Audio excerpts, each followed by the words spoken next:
Il faut affirmer sa vision tous les jours et ne l'affirmer pas avec « j'essaye »,« j'espère »,« j'aimerais », mais avec « je suis ».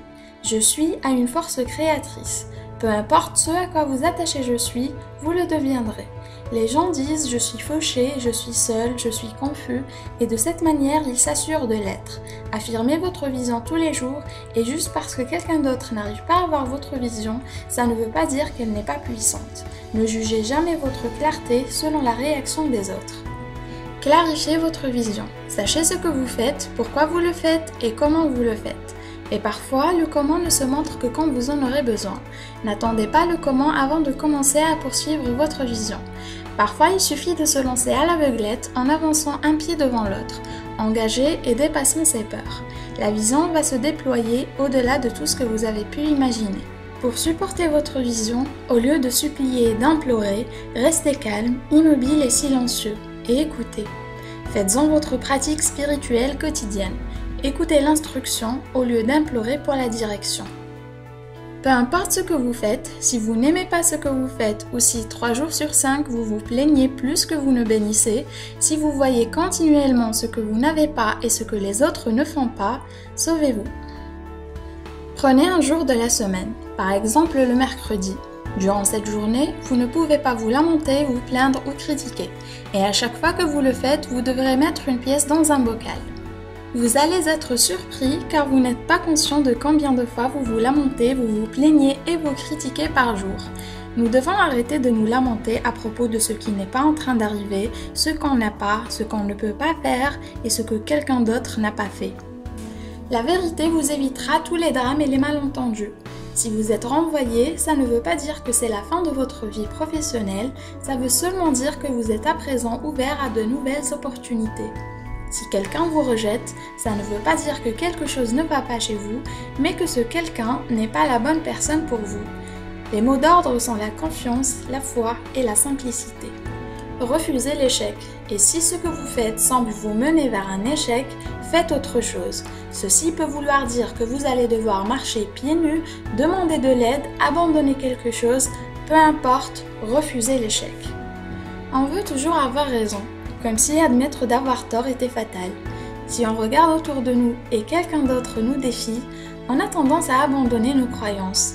Mais vous n'avez pas besoin de l'accord des autres. Vous pouvez demander du soutien. Seulement, n'essayez pas de mettre les gens d'accord avec ce que vous savez au fond de vous, car ils ne savent pas ce qui s'y trouve. Ne jamais juger votre clarté en vous basant sur la réaction de quelqu'un d'autre. Soyez authentique. Cela veut dire que vous êtes clair à propos de qui vous êtes, de vos objectifs, de vos protocoles et vos plans. Clair sur ce dont vous êtes capable et vous l'exprimez dans tout ce que vous faites. Ça veut dire que vous êtes en pleine intégrité, que ce que vous pensez, ce que vous ressentez et ce que vous faites sont en alignement. Beaucoup de personnes ne révèlent jamais qui ils sont aux autres. Ces gens-là souffrent car ils ne sont pas authentiques à propos de ce dont ils ont besoin, ce qu'ils veulent, ce qu'ils font et ce qu'ils vivent. Nous devons purifier notre parole. C'est bien plus facile de se créer des soucis avec votre parole que de s'en sortir. Mais si vous êtes vigilant avec ce que vous dites, ça va être plus facile de gérer certaines choses qui arrivent dans votre vie. Tout ce qui se crée commence avec un mot. Alors nous devons arrêter de parler mal de ce que font nos enfants ou de ce que font les autres ou de comment sont les choses. Au lieu de continuer à utiliser votre parole pour continuer à affirmer ce qui va mal, ce qui ne marche pas, ce qui ne va pas arriver, à quel point les choses sont horribles, parlons d'une manière qui donne de la vie et du pouvoir.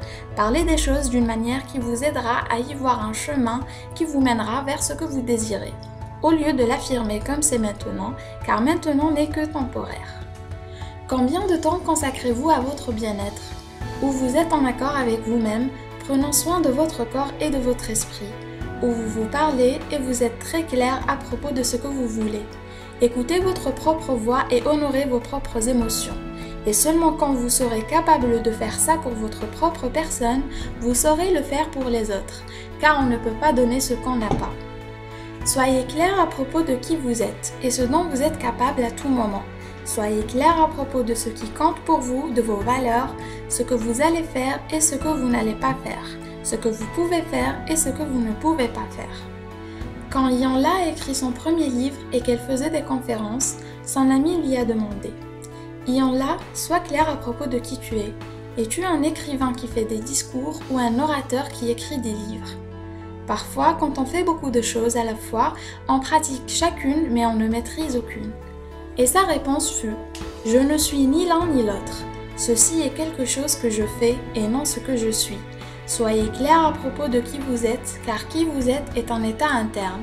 Ce n'est pas à propos de ce qu'on fait, mais à propos de ce qui vous motive, ce qui vous passionne, ce qui vous anime pour faire quelque chose que vous aimeriez faire pour le restant de votre vie, que vous soyez payé pour ça ou non.